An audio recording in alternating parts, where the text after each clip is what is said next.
Good morning. We'll continue the summary of the conclusion of Ayin Beis, and we are on page 1411, Aleph Taf Yud Aleph.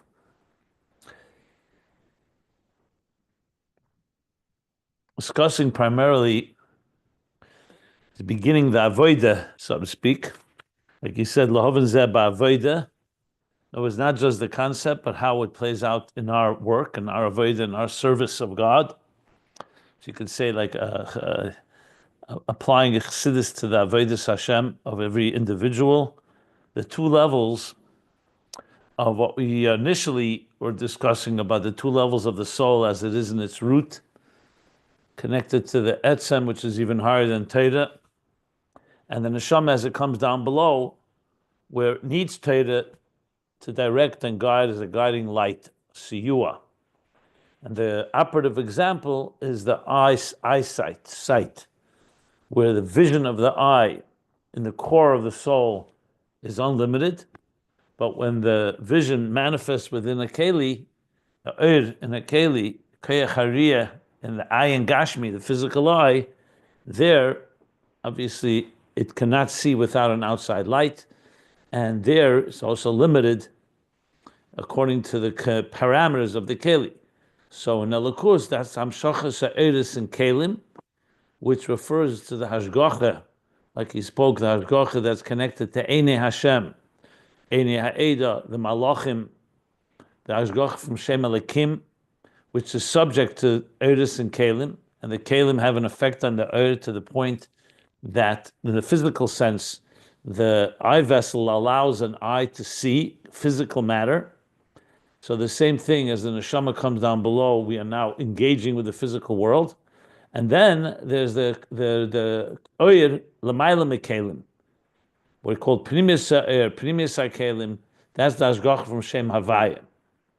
And that's the difference between Ish and Einai, God's pupil the pupil of God's eye, which is Yisrael, Neshamas Yisrael, higher than just the level of the eye itself. The eye refers to the divine as it supervises and relates to existence. Whereas Neshamas are rooted in Ish and Einai, which is the pupil of the eye, that's the eye, the sight as it is in its core, higher than the Eir and the Keli, as we discussed at length. This also applies in Sanhedrin, the Shivim, the 70 sages of Sanhedrin is this level 7 times 10. So it's the Moichimidis, how they relate, Einei Ha'eda, they relate to the people. And the Mufla Sheba Sanhedrin, we call like the chief court, the chief justice, like Moshe Rabbeinu, Mufla is beyond them. That's the level of what he called Atzmis Chachma, not Moichimidis, but higher, or Chachma of Arich, which is Chachma Stimaah, or even higher, Chachma of Atik, ultimately, as we learned, Seichel Mufla, which is higher than Seichel Nelam, and from there, it transmits, V'atzalti min haruach, Hashem imparted from Moshe's spirit, which is the level of Chachma Mufla ultimately, which is like Atik, into the Sanhedrin. That's why they have now ability to be Mamshech Basar, as the Jewish people requested. They serve like an interface, what he called like a maturgiman, like a translator, translating from the higher, more sublime levels to the lower levels, as we discussed. So Ishin Ena is this higher level of Hashgacha, directly from Hu, and the level of Sanhedrin is the level of Bezdin, Hu u Bezdine. So Hu refers to Hashem, that's the higher level, Ishin Ena, and Bezdin is like Sanhedrin, Mufla Sheba Sanhedrin is like Hu, and the Sanhedrin itself is the Bezdin, which transmits it to the next level, as we discussed, the interface. And finally, he said, like Al Derech Razal say, that we say that Bona Chaim Ezena is not dependent on schus, on merit, which is more through one's effort. Someone did something, so the Avodah led to a blessing. But it's totally in mazel. And mazel comes from Keser, as he said. The mazolas are from the level of Chachma Stimaah, Chachma Shebe Keser. And the Amshach from there is Bechin mazel of the Neshama. So it's not the Neshama as it manifests below in Nefesh Ruach Neshama, which is Chabad Chagas Nehi, but rather in Keser. Chaya or Yechida, most likely Chaya. That's Makiv Shebenefesh. And what is it in Avodah? He just said two words. Avodah Shalamayla Metam B'das. Avodah Lamayla Metam B'das, which begins the next section. I don't know if I would completely agree how they separated the paragraphs, but so be it. It continues the flow.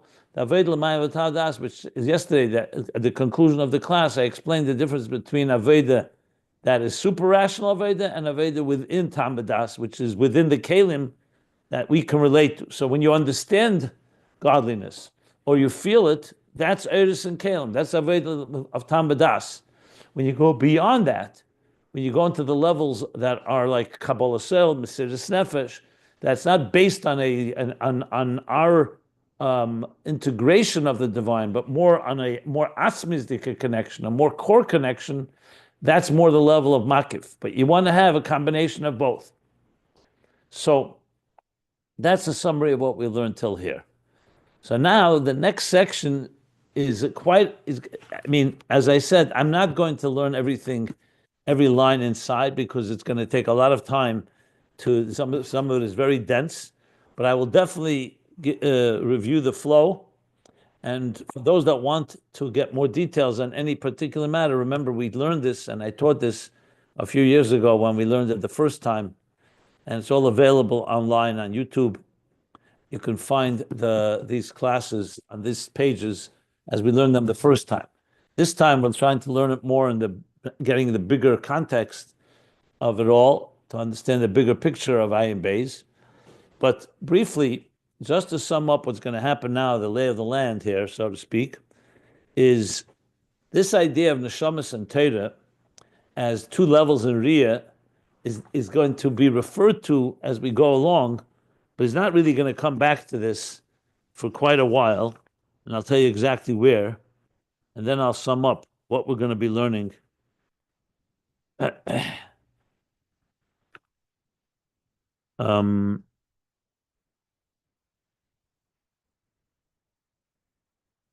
So back to where neshamas and malachim is going to be approximately pages 1440. Now 1411. So the next 20, 30 pages is the Rebbe Rashab is going to introduce many new topics, all part of the bigger picture. But in the classic Ayin Beis style, there's a lot of breadth. He brings in many different topics and connects them all. So it's all relevant and all necessary. But as I said, since we learned it the first time, I'm going to focus more on how it all leads to the bigger theme, which is ultimately the interface, mamata lamayla, mamayla lamata, teira eir, which is mamayla lamata, neshamas, and their mitzvah teira, ner Hashem nishmas. And as we've been discussing, it's all about that interface between the levels of the divine that are beyond existence and the levels of the divine that are within existence, which in the language that we're learning now would be like ishin einay, and the way the vision is with it, or the eyes as they relate to existence, the supervision as it relates to existence. In Avodah, what we're going to learn now is going to bring in Shma, Krishma, which you may immediately be able to recognize that was a central theme in the Maimer HaMagbil L'Sheves. Because how does the neshama impact the animal soul to love God, which is the pasuk b'chol levavcha b'shnei yitzarecha v'ahavta, is through Shema Yisrael.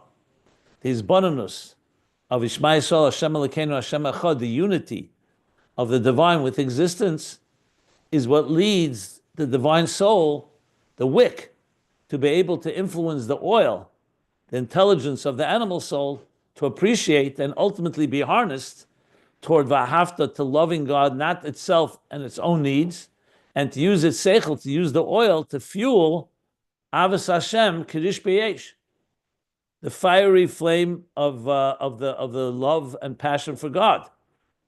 That was the whole beginning of the Maimer in Magbil L'Sheves, the Alter Rebbe's Maimer, the Mittler Rebbe elaborated.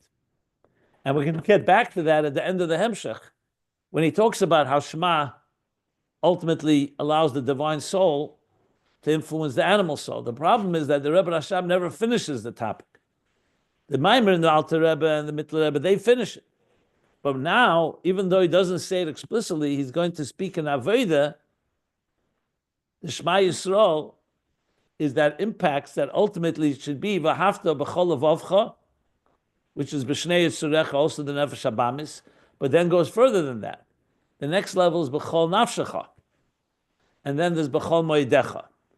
So this is going to be part of the development of the ideas that he's going to discuss now. These three levels of Ava. Now, ultimately, as I said, we'll be able to bring it back because though it doesn't say it explicitly, the Chol Levavcha seems to be impacting the animal soul. It doesn't say B'shnei Yitzarecha and B'chol Nafshecha and B'chol Meidecha. But based on what we've learned, it becomes apparent. And this I'm saying with a with some qualification because he doesn't say it explicitly. But it appears to me that ultimately the transformation of the animal soul, the transformation of this world, is not just to experience Yichud Tata, that the animal soul loves God on a lower level, but ultimately that everything will experience the highest level of Yichud Ilah and even the joining of Yichud Ilah, Yichud Tata, as we'll learn later at the end of the Hemshech. So the bottom line is that Shema, which leads to Vahafta, is all about the unity of the divine, understanding how God and us are ultimately connected, will lead us to be able to, instead of following the impulses of the animal soul's self-interest, but to direct its energy toward becoming a partner with the divine soul and loving God. Now, remember also that before Shema, we say Birchas Yetzer. Yetzer is we talk about the Malachim. We talk about the different levels of Malachim. Why? Because as we've learned, and we will learn again, because learning about the Malachim helps soften and weaken the animal soul, which is rooted in the level of the Markova of the Malachim.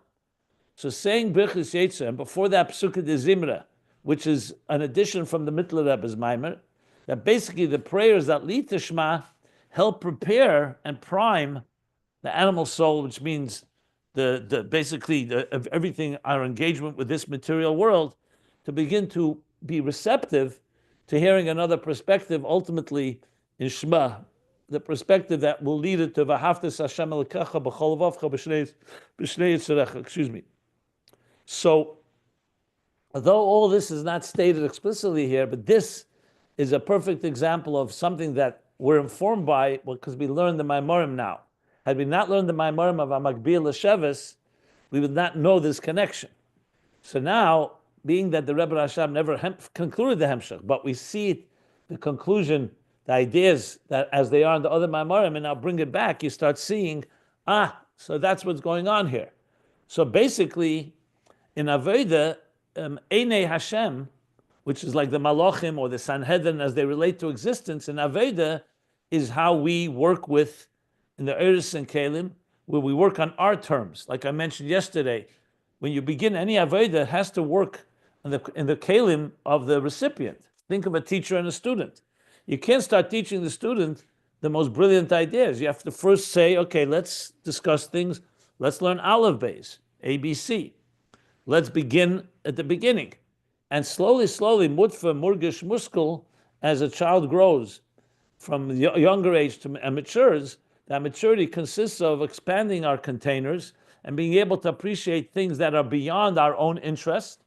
So in the beginning, it begins with emotional subjectivity, what is basically for the needs of the child, because the child thinks about its needs. But as the mind develops and the emotions mature, ultimately, as we learned, you begin to be able to experience something that's beyond yourself, that's not driven by self-interest. Essentially, when a person becomes bar mitzvah or bas mitzvah, what does maturity really mean?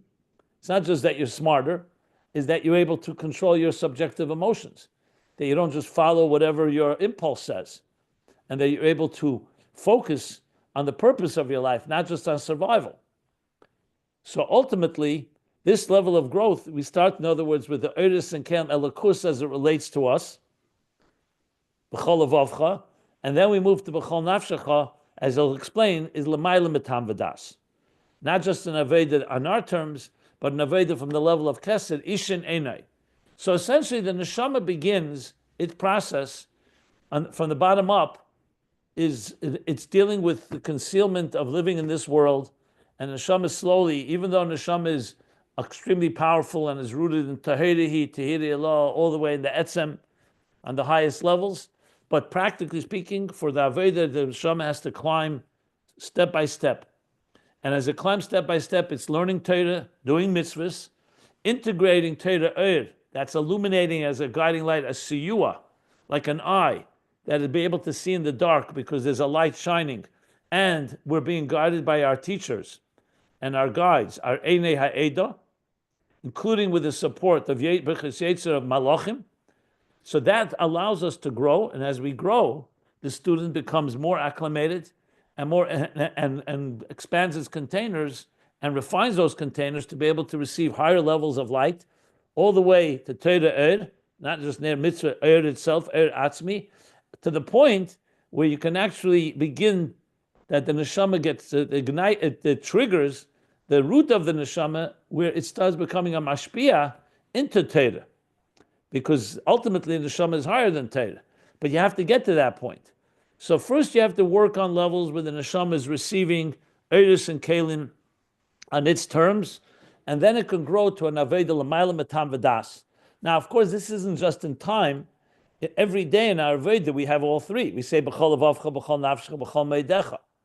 So it's not like something that happens only when you're, but generally speaking, obviously when you're younger and you're earlier in your Avodah, it's more on your terms. As you grow, it becomes more on God's terms. And ultimately, we want a total seamless fusion of both, of mamat l'mayla, mamayla l'mata on all levels, which we'll discuss. So this is somewhat of a overview, but as well as an introduction that helps us really understand where he's going here in context of the bigger theme of Ayin Beis. So I would call this, what I've just presented here, pretty fundamental if you really want to understand the connection of many of the items, many of the themes that we have learned, that we will learn. Okay, so with that, can you take one question? A processing question or an absorbing one? I think an absorbing one. Okay, go ahead. Or even foundational. Either way, it's fine. Just one point. Go ahead. So I followed everything you said. It was beautiful. It was a wonderful synthesis. So thank you. Just it's actually a detail. You said that you thought that, or you suggested that the whole Nafshecho is the level of the soul that's above Tambadas, above logic and reason. I thought that Nafshecho is the Mochin, is the intellect, and that Lamayla Matam is the B'chol. Yeah. Right. Yeah. So he's going to discuss that. But did you mean to say what you said? Yeah, I know. I meant exactly what I said, because you'll see he's going to discuss it explicitly. Okay. How both are correct. Okay. Looking forward to it. Thank you. There are what I'm going to do here, it may be a little different than I've done in the past. I will read some key lines and sum up some others, because, as I said, some of it is very dense, and I really don't want to go off on a whole discussion that's, frankly, I think going to be very confusing. But again, it doesn't mean it's not critical to learn. But I'll point it out, and you can always go back to, as I said, the first time we learned it, where all of this was spelled out. So I'm not skipping anything, because I did learn it and teach it back when. So the new paragraph on page 1411, so it says like this. After saying briefly that the mazel of the neshama, which is not like the neshama, nefesh ruach neshama, which is more eris and kalim, which would relate more to schus, though he doesn't say that explicitly, but based on the language he used. Mazel of neshama is like the sherish on neshama, but not sherish in atzmos, we're talking sherish in keser, makif. And that he called Avodah Shalamayim Matam V'das. So now he says, Ubeprotius, if you break it down further, in the Gimel Mine Ahavas, in the three levels or the three types of love. So what are the three types of love? V'haftas Hashem l'kacha b'chol levavcha, b'chol nafshecha, b'chol meidecha. He doesn't even say what they are here because he's relying most likely on what we've learned earlier. Because we learned about these three. We learned it earlier. I can tell you where. Let's see here. Yeah, page 1243. Earlier, if you want to look it up, a few hundred pages before this, we're now at 1410, so 1243, 160 pages earlier, okay? So in 1243, he spoke about, when he spoke about mutfa, murgish, muskel, the growth of how we grow first from an emotional, from behavioral, emotional being, like an infant. What we called muskel, mutfa, murgish, muskel, also what was it called earlier? It'll come to me. No, not but regardless, what he said there was that this growth. BT achoisi and imi. No, that he said that too. I was referring to another expression which will come to me in a moment. It's a from the Sifrei Chkira. It's another way of saying mutfa murgish muskel. Anyway, going back to Aleph Reish Mem Gimel, you'll see there he speaks about these three levels of Ava, and one begins obviously Chol Levavcha begins Eris and Kalim, Tam V'das, and then we grow from there. And essentially, the point was that we grow from firstly being an emotionally subjective creature being, like you see an infant, which is mutfa, really behavioral, reflexive. Murgish is where emotions are beginning to become something more conscious, something that you can actually elicit, something you can trigger. And muskel is where seichel becomes the dominating force, that seichel guides the emotions. Whole discussion, you may recall when he spoke about Shiluch HaKan, that first the mother is Eim, that is Revetzes ala Frechim. The mother sits up on her nest, on her chicklings, on her chicks, because she's protecting them and nurturing them and allowing them to incubate and grow. Then there comes the time when the mother leaves, which is the ima is bina, Mochin, and that the emotions can now come to a point where they actually propel and help the bina go back to chachma and back to keser, what we spoke before about istaklusa, the gazing of arich on chachma, bina, and zun. So there's the process where the mother, in this case intellect, is nurturing and training the emotions. That's earlier stage. And then there's the emotions develop to a point where they can they appreciate not just their own self-interest, but v'haftas Hashem l'kecha. And then they become a force that actually participates and actually leads, as I said, propels Mochin to actually go back to Kesed, to the source. Now, this may be something you remember, maybe not. It's a while ago when we learned it all, but it's very much connected to what we're going to learn now. But it's, in simple English, is the process of the interface that I've been describing, how someone grows first from infancy to childhood, to adolescence, to teenage, to young adult, to an adult, but grows spiritually, and ultimately becomes a person who the Mochin and Midas are aligned with a higher purpose rather than just your own interest and self and survival, as we learned. Okay. So, is Gimel Mine Avis, when we talk about the three levels of Ava, Yesh Leimer, says the Rebbe Rashab, that what we just spoke about, Lamaila Matam Vadas, Mazel, that's connected to Keser, which is connected to Ishen Einai, Mufla Sheba Sanhedrin, Moshe Rabbeinu. The level, all that, what is that? Zeu Aideh Mesiris Nefesh de B'chol Nafshecho. So he right away associates the next level after B'chol Vav, B'chol Nafshecho to Mesiris Nefesh, B'chol Nafshecho.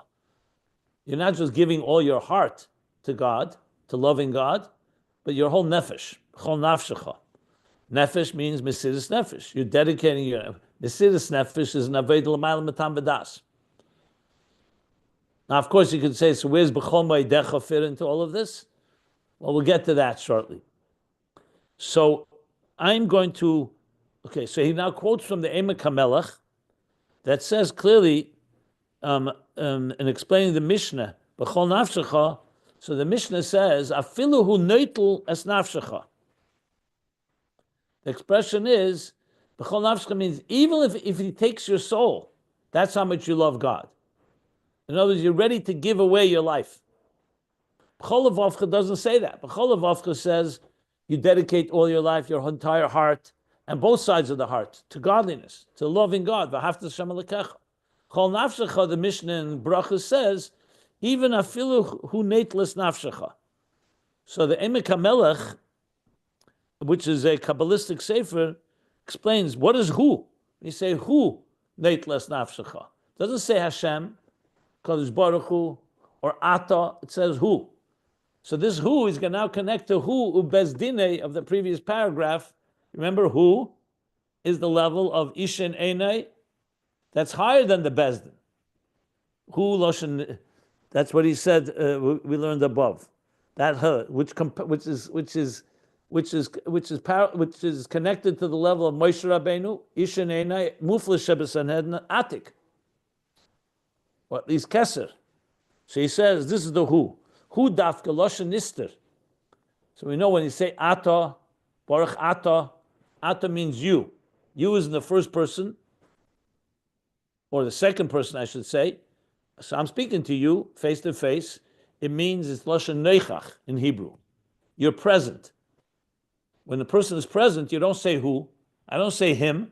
I say you, because I'm speaking to you. But if you're not there, you're nister, which means you're somewhere else. I have to speak about you like in the third person. He said, not you said. So in Kabbalah and Chassidus, that's not just semantics, not just a technical thing, whether the person is present or not. It's referring to two levels of gilui. When something is begili mamish and you could see it, you call it ata. When something is not begili because it's more makif and you can't see it, but you know about it, you call that hu, nister. So he's saying when we say hu neitles nafshcha, you're talking about the level not of mides, but bina al mides kasya, which is a concealed world. Compared to midas, which reveal our feelings, bina is considered to be al mides kasya, the hidden worlds, like the mind that's hidden from us, hidden from the expression, the emotional expression. So bina compared to midas is called al mides kasya. And that's the level of who. Now, he continues, the bina neiteles neshamas tzadikim, and that's what he means, the Emek HaMelech says, but it says, afilu neiteles nafshcha, because bina gathers, neiteles, or if you want, acquires, the neshamas lale simoam lemachshava el yena. This is Kabbalistic language.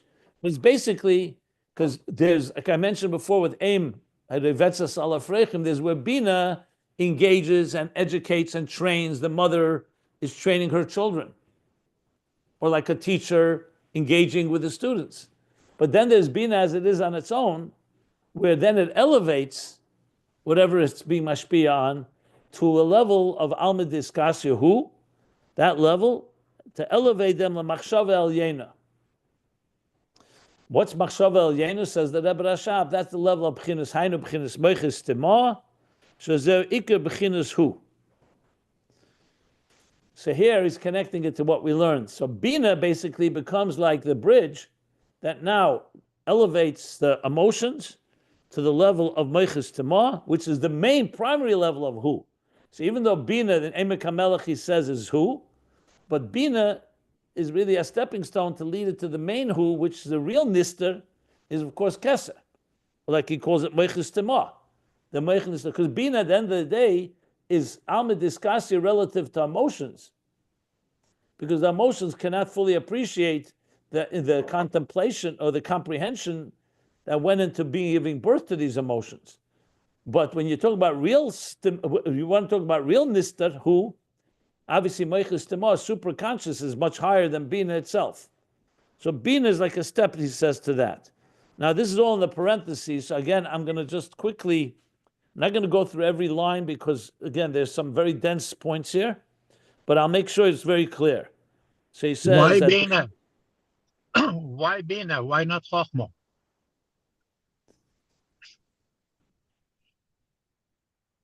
So first of all, Bina leads to Chachma, which in turn leads to Keser, or Mechus Stimaah, Chachmas Stimaah.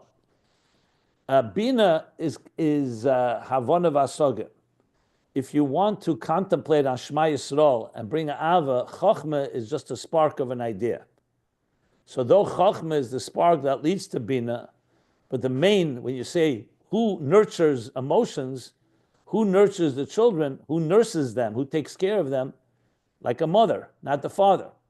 So the father provides the seed, and the father provides plenty of support. But Bina is the mother that sits on the Efrechim, Aim, Revetzes ala Efrechim, not Abba. So what that means in Ruchnius is because Bina is what nurtures. If you want to educate a child to grow from childhood into adulthood, Chachma alone is not enough. You need to have Bina. You need to apply yourself. You need the expansion of Bina to really train and educate the child. In this case, Bina is what ultimately really educates and trains the Midas. So it's Bina that is that leads. He doesn't mention Chachma right here, I don't think. But essentially, the truth is, it's Bina leading back to Chachma, and Bina and Chachma together, Abba ve'Ima, connect back to Arich, and even Atik, back into Keser, the Chachmas Stimaah, like he says here. Moichus Stimaah. And he brings the, okay, I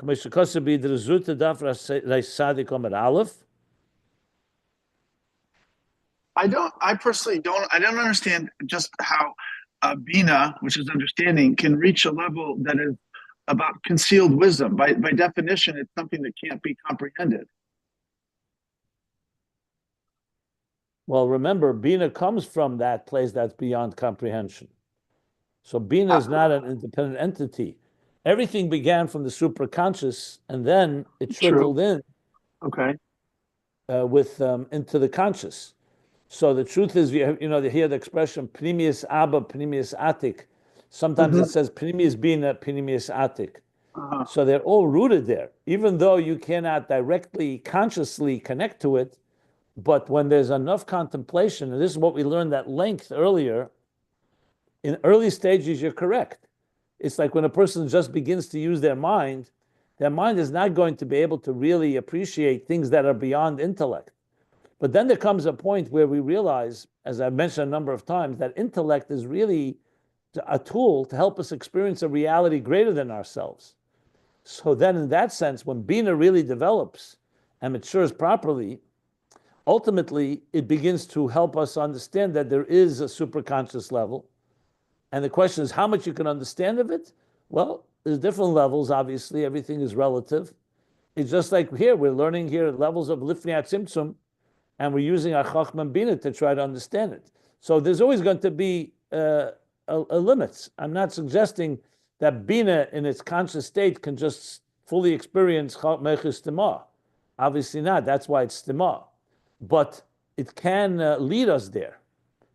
Which is, he's going to explain this a bit in the I understand. Yeah, it's like retracing the steps, understanding where that comes from. He's going to give the example soon. It's like counting 49 days of Sphira that you can count. And you could refine your midas from Chesed Shebechesed to Malchus Shebemalchus. The 50th day, you don't count. But without the 49, you don't get to 50. So the 49, you prepare as much as you can, and then you get the Hamshacha of Chamishim, which is Matan Torah, which is higher than what you are avodah. It's like an asusa. It's like you make the keli on your terms, and then God will be mamshich something beyond what you could have accomplished on your own. It's a very common theme in Chassidus which is correct. You see this all the time. When a person really does their work, you don't just reach a destination. New things happen. There are revelations that come after the sweat, so to speak. Got it. After you paid your dues, the wisdom that comes from that. Thank you. Appreciate the clarification. So he says, "Mashaliyah hi bina yeshlemer There's going to be a little. I'll explain it. So don't. This can throw you in a moment. You'll see. Shezeu ki'inya b'chinas b'chol moedecha. Shehu b'bina. U'kameshin is bar le'il. So now suddenly he's introducing. He just says b'chol nafshecha. Now he's saying it's like b'chol moedecha, as we learned earlier. The page I mentioned, 1243, which is in bina. Ach kan mavur. So there he explained why Bina is B'chol Meidecha, because Bina takes you beyond. Let me explain it in simple English. I go back to the subjectivity. If we were just emotional creatures, right, in a way like animals, that doesn't mean there's no intellect, but it's called Seichel HaNikne, or Das HaNikne, which means animals have Seichel, but Nikne means it's more, what's the word Nikne? More... Acquired. That's acquired, but that's not the meaning there. They're more, it's like they're innate. It's innate seichel to know how to hunt, to know how to protect their young, to know how to breed. So you see, some animals are quite intelligent, quite ingenious even at times. But it's not a seichel that leads the animal beyond its emotional needs. In other words, there's no seichel, there's no animal that's going to say, Moyach Shal Talev, today is Shabbos, so I'm not going to go hunting today. Just as an example. Or it's Yom Kippur and I'm going to fast. That doesn't exist in the animal kingdom. Because their primary driving engine is their needs and their survival. And that's the way they were created. It's meant to be that way. So they will follow that program perfectly. And the seichel is subjugated to that. Or they'll use their seichel to achieve that purpose, that function. So if we were animals in that sense, emotions in that way, and our mind was only there for self-preservation and self-interest, sadly, you'd have a lot of what this world looks like. People driven by their own needs. But the fact is, Hashem blessed us with a seichel from a neshama that's a tzelem elikim, a divine image that has the capacity to transcend emotions.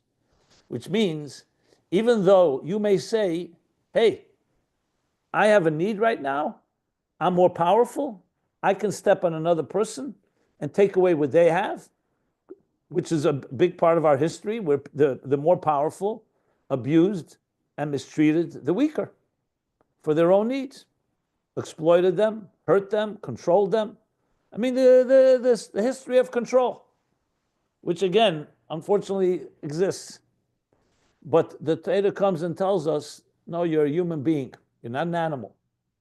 Animals will not be prosecuted for their self-preservation because that's what they're meant to be. But you are expected to have self-control. Moyach Shal Talev, the Alter Rebbe says in Tanya, is natural and inherent in chapter 12, which means it's not a superimposed, it's not an acquired skill. How is that possible? Because you have a mind that's independent of emotions. Yes, in Perek Tes, in chapter 9 in Tanya, the Alter Rebbe says the mind can be controlled by emotions, just like the blood of the heart runs and energizes the brain. So to emotions can obviously bias you and prejudice you. We see that also. Bias, bribery, can blind the eyes of the wise. However, that's your choice. You can also access the mind where the nefesh alekis resides in the mayach, in the mind, in the reflective mind that at its best is an objective arbiter, an objective entity that's not affected by emotions. That's the real power of true intellect. I'm not talking about someone who's smart to cover their tracks and they're really subjective and they're just using their mind as an excuse to satisfy their emotional needs. But that there's a truly objective element. Why? Because the mind is the mishkan, the abode, the resting place, where the neshama, the nefesh alekis resides. The heart, especially the left side of the heart, is where the animal soul resides. So essentially, the animal soul is driven by its own needs. The divine soul, manifesting in the mind, is driven by reflecting and objectively determine what's right and what's wrong. Not my subjective needs define life. And that leads you to experience God, and that leads you to V'ahavtas Hashem Elokecha instead of Avos Atzmei, instead of loving yourself. Essentially, it's what he says right at the beginning of the Maimer HaMagbiya L'Sheves in Torah that the difference between the Seichel and Nefesh Elokis is a Seichel that wants to connect to something greater, transcendence to God. The Seichel of Nefesh Abam is the oil, wants to connect to itself, wants to satisfy its own needs. That's how we begin. But then, as we get educated and we grow and we learn,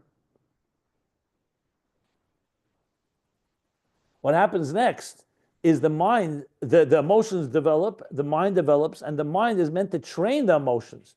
Very simple. When you tell your child, say thank you, say please. Don't just grab a toy or a candy from another person. Share. You're essentially really telling the child, use your mind to control your emotions. Obviously, this goes in stages, and as a child grows older, you can expect more. I'm just putting into very balbatische practical terms. This is actually what we learned earlier with Mudva Murgish Muskel.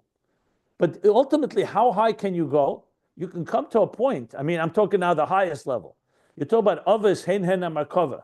At Tzaddik, like he explains in Tanya, there's no more subjective emotions altogether. There are subjective emotions, but they're all guided by what God wants. There's no such thing as a battle even between the two, the Nefesh Elokis, Nefesh Abamis. Okay, I jumped all the way to there. But even a Beinani still has the animal soul, and the animal soul is a passionate force that wants to serve its own interests. But a Beinani has got to the point of maturity where he's able to keep it at bay and make sure it doesn't affect his thought, speech, and action, as Tanya explains. Just trying to use that as a context here. So essentially, when you talk about Mochin and Midas, this is really their interplay. The true role each one has. Midas is where life plays itself out. Mochin without Midas is a computer. There are no experiences. There are no relationships. Midas without Mochin will be misguided, will be blind, basically. Will not know how to be. It'll just follow its own whims and its own interests. So essentially, it's Chachma, the Nekuda of Chachma, which is, in a way, the Bitl of Chachma, that in turn informs Bina, that develops an idea. And we're talking now contemplation that is a healthy, reflective contemplation that will then train the Midas, obviously each person at their proper stage, to move away from their purely subjective nature and be directed and harnessed toward godly purposes. So instead of your life being driven simply by me making a lot of money and indulging in my pleasures, a hedonistic life that's completely about me, the Mochin is essentially guiding the Midas. In a way, you could say in this case, the Mochin are like Einei Anayim, actually. That's why Chachma is called an Ayin, as Riyah. They're guiding the emotions that on their own can be blind, and ultimately training them and harnessing them. So all this is really the essential theme of Shema. Yisrael Hashem Elokeinu Hashem Echad. You're contemplating. Shema, by the way, is Bina, Shmiya. Just for the record. And you're concentrating on what? That you are not an independent agent, but you're really all part of Hashem Echad, God's unity. Bring Baruch Shem, then you bring it into that should cause an avahafta that even b'shnei yitzarech b'chol avav, even the Yetzer Hara, also the subjective emotions driving the animal soul, should also be directed toward loving God. Essentially, it becomes fuel, the oil, to create the fire of the light of the Ner Hashem Nishma Sodom. Now, that is the level one, but then the next step would go to B'chol Nafshecho. That's not just B'chol Avavcha, you're ready to even give your life. Like he says, you're reaching now the level of who, not just as Mochin relates to Midas, in a way like the Sanhedrin relate to the people, but now you're going back to the level of Mochin itself. Bina is elevating the neshamas to where, ultimately elevating them to Keser, to a level that's higher than Tam V'das. That's even higher than just Eiris and Kalim of B'chol Avavcha. So now to explain what Bina is, he says, let's go back to what we learned back then, where there we discussed Bina as B'chol Moedecha. Because Bina has the power, when it's mature, Not when it's an aim, what did I say? Aim revetzes ala frechim. That's when the mother Bina is nurturing the midas. But then when Bina is in its full glory, the midas get elevated, and the midas actually elevate Bina to Chachma, and they both get elevated to Keser.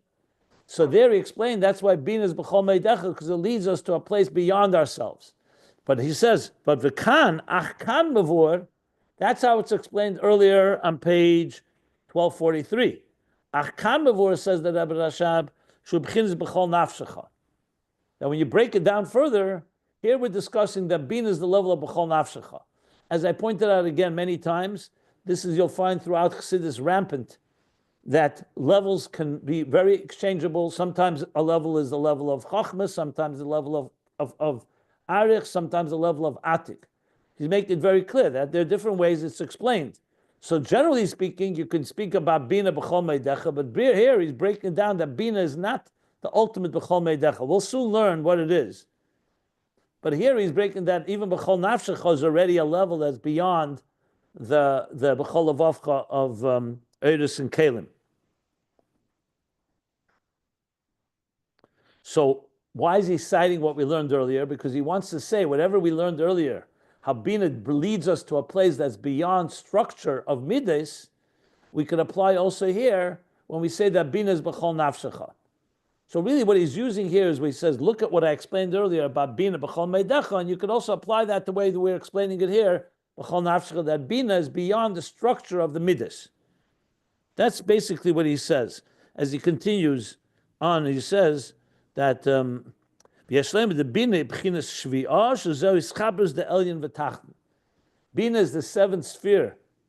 When you go from the bottom up, without counting Malchus, so you have Yesod, you have Hoid, Netzach, you have Teferes, Gvura, Chesed, and the seventh is Bina, meaning from Yesod back to Bina. That's what the Zohar calls it. So he says Shviyah is a level that joins Elyon and Tacht. Like I said, it's very dense and very brief here. That's why I'm elaborating a lot. But basically, what about Das? You skip Das. It didn't skip. The Rebbe Rashab is not talking about Das. He's talking about Bina. Chesed Bina? He's not talking about Das. He's talking about Bina. It's not Shvi'o. If you count Das, it's not Shvi'o.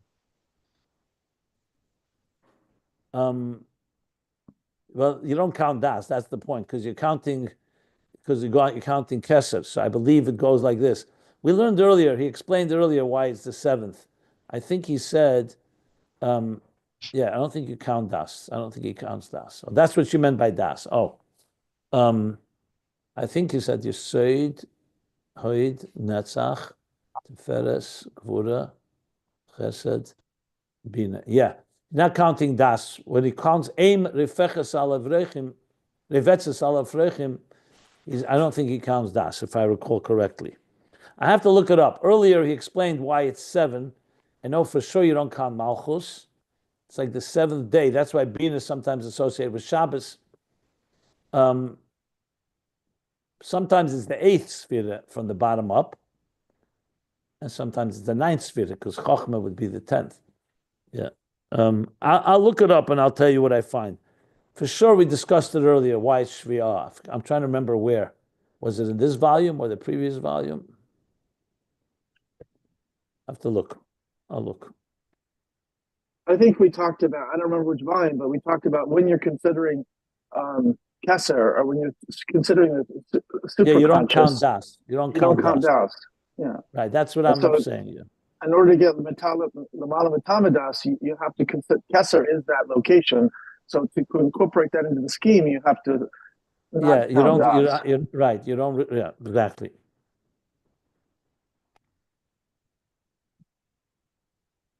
So he says, "U'kamoishin is bar le'il, be'inyan heichel kodesh hakadoshim." If you remember, he said that. Just to say, the heichel kodesh hakadoshim, the chamber of the Holy of Holies. So kodesh hakadoshim is 3 levels. Kodesh, hakadoshim plural, so it's 1 and 2. So kodesh is 1, kadoshim is 2. So that refers to the Gimel Rishenis, which he said was Keser Chochma Bina. Shezehu hiskashus v'schabus da'atachten ba'elyon Shezeh b'chinas merkava. So bottom line, Bina, he's saying, is the interface here that connects the higher and the lower to the point of being a merkava, like a chariot, a vehicle. U'kamoikein, that's our law, and same thing hamshacha. Kamoikein alidei zeh u'gamkein hamshacha.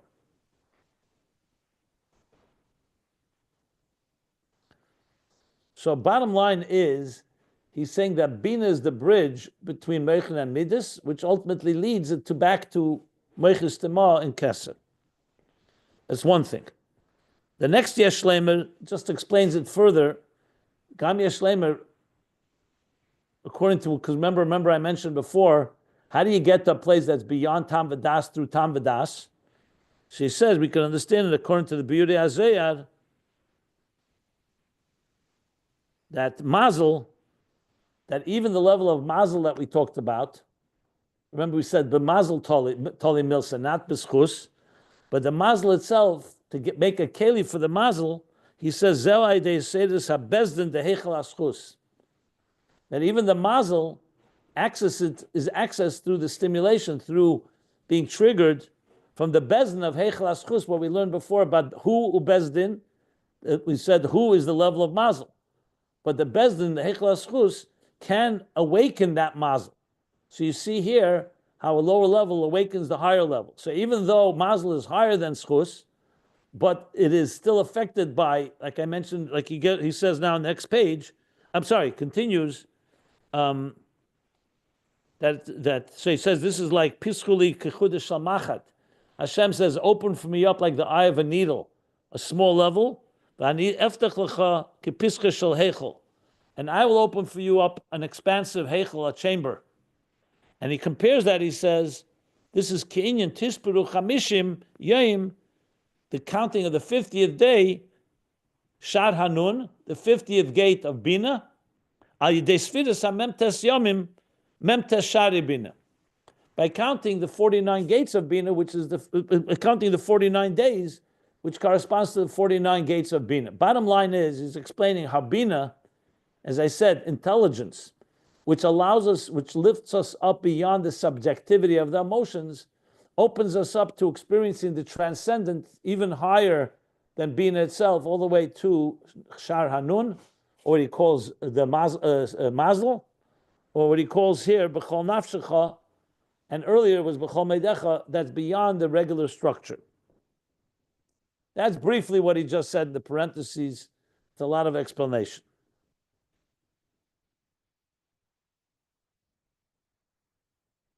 And all this is explaining the Emek HaMelech that says who. What is who? When we say who neitles nafshecha, and then he concludes after the parentheses, that conclusion of the Emek HaMelech, Vayidei ha'lo zu mamshichim shi yichud yudkei yichuda shalim at kan dvarav. The words of the Emek HaMelech. And through this elevation, that Bina is elevating everything, Neitles nafshecha, the nafashis of the tzaddikim, were mamshich a yichud shlim. Remember before zivug shlim, zivug eina shalom? So now a complete joining, a complete union, which he called, like for the Hilid and Hashem, is the higher level of the union. So you see here the connection. Basically, he's in summing it up. This in Avodah b'chol nafshecha is a level of reaching the Ishen Einai in Avodah l'mayla matam v'das, more than just b'chol avavcha. So it's now feeling neitles nafshecha, Bina elevating it to Keser. So it didn't explain so much the Avodah of it, but if you think about it, it comes down to what I said, taking from the subjective emotions, which is completely about you, lifting up to an intellectual, reflective level that transcends that, all the way to the transcendence of Keser. That's in brief what he just said here. Okay. Any Can I ask a question? Yeah. Yeah. So that whole sugya we learned about earlier about Mutba, Morgish, and Mutkul, is it fair to say that it was almost like a precursor to where we are now, and even to the end of the Hemshech and even the Maimer, with the foundational Maimer of the Alter of the Mitzvah Rebbe, that sort of about the details of how you transform the sechel enoshi, the animalistic intelligence of the human. How do you transform that to being a godly force? And so that whole discussion about the maturation of the mind, if you will, or I guess it is the mind, into something that can contemplate and engage in elokus. Is it fair to say that whole discussion? I wouldn't call it a precursor at all. I would call it part of the theme of Ayin Beis. Yeah. The whole Ayin Beis that's the theme: how we grow, and how a post-symptom reality can experience pre-symptom consciousness, or the other way around. Post-symptom consciousness can experience it. If you really want, it's all coming to explain what he's began in volume 2 and in volume 1 about the interface. So I don't see that as good. That's all part of it's one flowing theme. Right. I just mean that we didn't have the summary punchline about the nair is going to transform the fuel into an ore. We didn't have that. That's just application from the Maimer and Torah and this, but he said plenty there about the fusion and the union between the lowest levels to the highest levels. He said that earlier too. I just wouldn't call it a precursor. I see it as all a developing theme. Yeah, I meant the same thing, but it's like giving you the stuff of it before you understand the bigger context. He contextualized it. Anyways, okay, it's all part of the same discussion. It's the same thing, and it all comes together. Yeah, I mean, let's put it this way: each piece of Ayin Beis is part of a bigger puzzle that all adds up to one big picture. Yeah, beautiful. Thank you. It really enhances that. What I meant to say is what we learned later after that really enhances that prior discussion. Before, he was actually giving us an explanation of how the mind matures. It wasn't, yes, he connected to Elokus, and then once the mother happily nurtures the children, and which are the midos, then the midos can propel the mother to say, go be where you need to be. But at that time, it was more analytical. It was more discussion of how the human mind matures. If you go back, you'll see it wasn't so analytical. It was very avodah too. Okay. He tied it all together to avodah. Was a big yeah. It's a lot to remember. Not only that, that also led into the conclusion of the theme of Mamata Lamaila, the interface Mamata Lamaila. That's what I would say mostly there. There was the focus of interfacing like through tefillah and ultimately connecting to Helam Ha'atzmi from the lowest levels all the way up to the highest. Correct. But now we could say we're speaking more the Torah Amshacham Mamayla Lamata. HaTorah is illuminating the neshama, but as I've said a number of times, Mamayla Lamata has the Mamat Lamayla within it, as we see here clearly. He's clearly talking here about these stages. So that may even be the reason, I'm just thinking out loud, maybe why B'chol Moedecha there was Bina, and here B'chol Nafshecho is Bina, because here he's talking Mamayla Lamata. I don't have to think that through. But bottom line is, here ultimately, we're talking about how Torah illuminates the soul, but the soul is elevating in the process. And in the Maimer HaMagbiel L'Sheves, actually, interestingly, it starts Mamat. The neshama first harnesses and trains the animal soul. Then he gets them near mitzvah and Torah. Okay, yeah, there's a lot to say about this. I think we're good. I'll stop here because now the next, it's very interesting how very, very dense this, very dense. You really need to, I mean, I'm glad I fleshed it out because without that, it's very hard to understand this whole little section. Just read it, you'll see. It's very short and brief, and he doesn't, he didn't talk even b'chol avavcha. He just says right away, chol nafshecha. That's why I wanted to really flesh it out. Okay, good.